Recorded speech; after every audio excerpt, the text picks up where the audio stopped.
ready for your questions. We'll start here on the right-hand side. Leo Haggerty, Amped Up Sports, Draft Nation here in Tampa. Welcome to Florida. Yes, sir. Obviously, your goals are team-oriented, but what individual goals are you trying to hit this year to get to those team goals?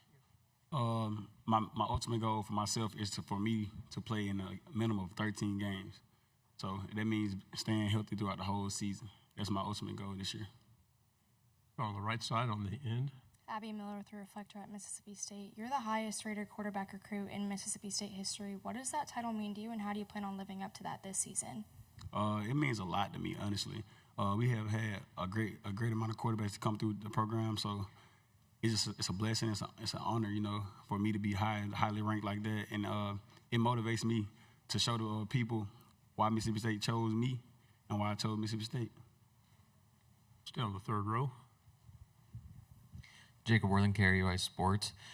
You were able to start the Egg Bowl last year. Coming into the season, this is now your offense. How do you handle the pressure of being, the captain of the crew on the offensive side of the ball? My whole life, pressure has always been a part of it, so it's nothing new. But I was always taught that pressure is a privilege. If you receive the type of pressure of a starting quarterback, that means you deserve the title, you've earned it, so you just got to go live up to it. Stay here in the front row. Hey, bub. Welcome. Congrats on the starting gig. I mean, I'm very excited to watch you get into it, man. I'm not far away from Anthony Evans' hometown. Really excited to see him come back in that area and play football. Can you talk a little bit about the relationship you have with Anthony? Anthony is a guy. He's a very understanding guy, He's been around a lot of great quarterbacks, so he understands, that quarterback is a hard position, is a difficult position. So he tries his hardest to make my job easier in every way that he could possible. On the front row here on the left. You played in the Mississippi-Alabama All-Star game, when you were in high school. Now that is an annual rivalry. What does that mean to you to be able to play it in Davis-Wade? It's a surreal feeling growing up a Mississippi State fan, playing Alabama in Davis-Wade this year. So it's going to be something that Mississippi hasn't beat Alabama in high school in 6 years. So it's going to be something that something to look forward to, give our fans something to come watch, to be excited about, especially playing that great team in Davis-Wade. Third row, then pass it back, and then we'll pass it to the middle. Ellie Malika, SEC. What does it mean to you coming from Mississippi to represent state at Media Days today? Oh, it's a blessing. And I honestly, just a small-town kid from Macon, Mississippi, got chose to come to Tampa, Florida for SEC Media Day to represent a Division I school as in Mississippi State. It's a great honor, and they let me know, that all my hard work is starting to pay off, and, but I'm nowhere near where I want to be at. Right side, third row. Last season, Shapen was our starting quarterback, and in the tough times, people are saying, play Kamario. Why isn't Kamario playing? How does it feel to now that you're the starter, and how does that supportive fan base affect your performance? It lets me know, that they have my back through thick and thin. So it gives me something to try to make sure they're having great Saturdays in Stark Vegas, you know what I'm saying? I always told them, just bring their popcorn, pop their feet up, and they're going to be in for a show. Fourth row on the left. Hey, Kamario, Nathan Lee with WLBT in Jackson, Mississippi. You talked about that goal of 13 games. Now you're the starter. I'm curious, what is the mindset change when you get into that role? I know you started in the Egg Bowl at the end of the season in the bowl game as well, but what is that mindset shift when it comes to the off season for you? I've just been doing a better job taking care of my body, staying in the training room as much as I can. Some days they have to kick me out of the training room, So I'm just trying my best to do the best that I can to stay available for my team throughout this whole season.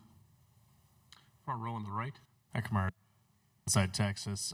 What is it about Coach Lebby's system that appeals to you as a quarterback, makes your life easier? And maybe what's the next progression or step in it as you can use your legs a little bit more and mobility shine in the SEC?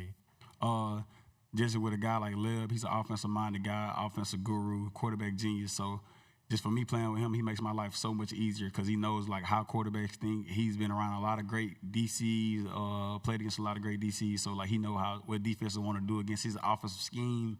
So he's already seen it all. So just make sure that I'm as prepared as I can be going into a game week is the best thing that he could possibly do. Third row on the aisle.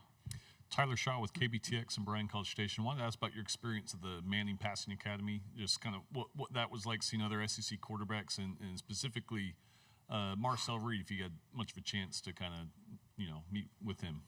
Just me being at MPA, it was a great honor, great blessing for me to get around those great guys. And Marcel was actually my roommate.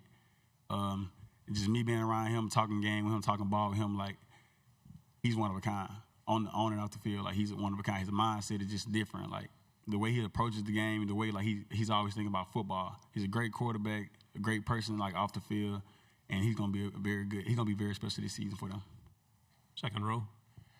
Let's fast forward to a Saturday in September in Starkville. You're in the tunnel.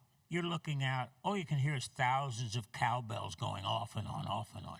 You still get goosebumps? I was always taught, because I get nervous for every game. Like, it's just something about it.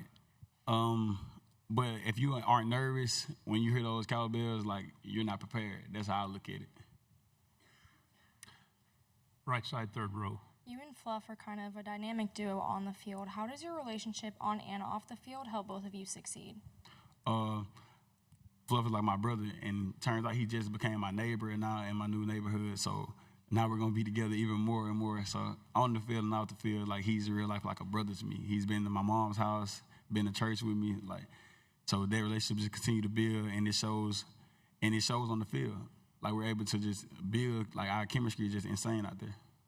Front row here on the left. What can you say just about your offensive line and how that they're kind of going to, be an advantage for you guys this year?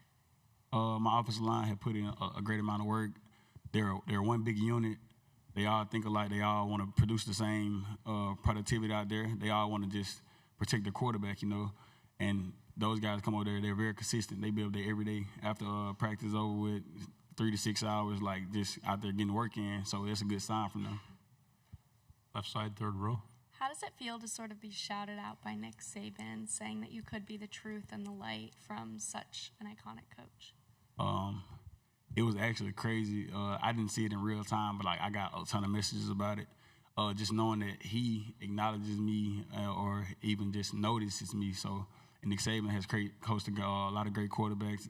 Jalen Hurts, Tua Tagovailoa, Mac Jones. Like, he just coached a lot of guys. So to be recognized by him is like a very, very surreal feeling. It's a blessing, and it shows me and it tells me that the route that I'm going in, if I keep going, I'm able to do some special things. Third row. Your younger brother JT's on the team with you this year. What is that relationship like with you guys now that you're playing together? It's the same as high school, honestly. I'm trying to hold him accountable, trying to teach him the ways to be a college player, college football player, college athlete, college student athlete, actually. Trying to just make his life easier, since I've already been through it. Just the same way in high school, trying to coach him up, just try to be the big brother. Second row. Every player and coach that has been here so far, and I don't think you'll change, talks about the importance of culture. What's culture like in the locker room at Mississippi State? The culture in the locker room at Mississippi State, it's a brotherhood, like, and that's the reason I chose Mississippi State, honestly, because I like the culture of the town itself, the culture of, like, the program, like, just knowing what it could be, knowing what it was, knowing what the potential of it should be. So that culture, like, is a brotherhood. We're locked in the locker room. Final question here on the left, third row. How are you trying to emerge as a leader as you're a sophomore and there are a lot of older guys on the team? How are you planning on leading the team throughout the season? For starters, I have to earn their respect, and which I feel like I did by me just doing everything what I do, off the field, handle my business, take care of my body, just showing, like, trying to show that I'm mature, even though I'm a youngster, trying to be mature on the field, just grind as hard as I could. Like, I'd rather go out there and die on the field for my brothers, and I show them that, like, so I feel like that has earned their respect. Mario, thank you very much. Yes, sir. Nice I job. appreciate you.